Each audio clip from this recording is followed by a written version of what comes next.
The Marshwood Arts Awards is the latest in a series of awards run by the Marshwood Vale magazine. Over the last 15 years we've run community awards, food awards, poetry, creative writing and photography awards. For 2015 we're presenting the third Arts Award. The work will be chosen by 6 eminent artists who will exhibit alongside the finalists in the Bridport Arts Centre in October and November. We talked to many of those involved in the Arts Awards over the years about their life in the arts. The painter John Hubbard judged our painting and drawing category in the first 2 awards. After I left the army, it was discharged in 1956, I went to art school. I went to the Art Students League in New York and I started painting. And I'd done a little painting before, but very little. And then I once started, and I worked quite hard. I liked it. I found it very interesting and fascinating. I'm in favour of creativity, whether it's from a black person, a yellow person, a red person, a communist, a capitalist, or whatever. I'm in favour of the creative thing. I think we live in the world, we're human beings, we live in the world surrounded by the most amazing phenomena.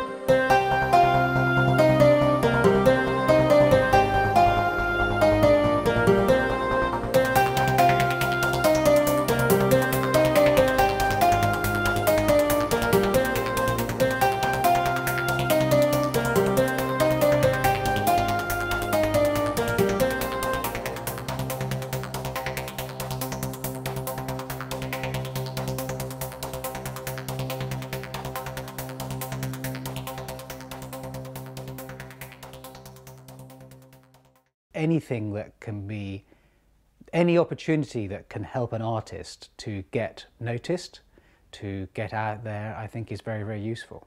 Of course, what's wonderful about this competition is that it is focused and it is part of the community. Oh, I'm excited to see what people send in. I will be looking for something original and something that catches a moment.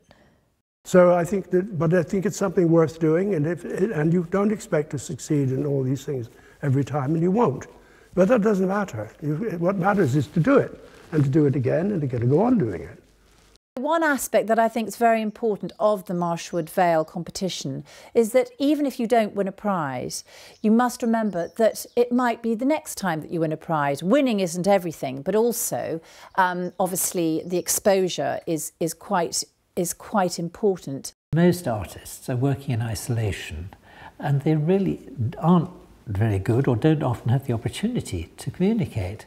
And so a vehicle like the Marshwood Vale magazine and the Arts Centre makes a natural way of bringing things to public attention so that at least they know these things exist and hopefully they may have the imagination to think they could actually commission something.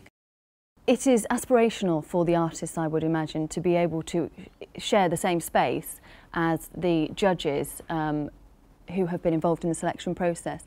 So yes, I think that that's quite interesting again from the audience point of view to look at artists who are potentially quite near the beginning of their careers in some cases and those who are very established, and to see that work sitting side by side and to understand the process by which that work has arrived in the space. I think that that is very interesting, and I would hope that artists would view that as quite an exciting part of the prize. I think it's a brilliant idea. Group shows are great because you have people coming in to look at all different aspects. And a lot of people work in quite a lot of isolation. You know, they're hard at the bench. They're trying to sort of put in the hours and earn their living. And so when these opportunities come up, you know, it's a big deal, you know, to find the time to do this. But you know, a lot of people are in isolation, and they need you know, other people, and they need to know where they stand in the sort of in their world. So I would really encourage somebody to take part in a show like this and to put their work in and see if they can be accepted for it, because I think it's only a positive, you know.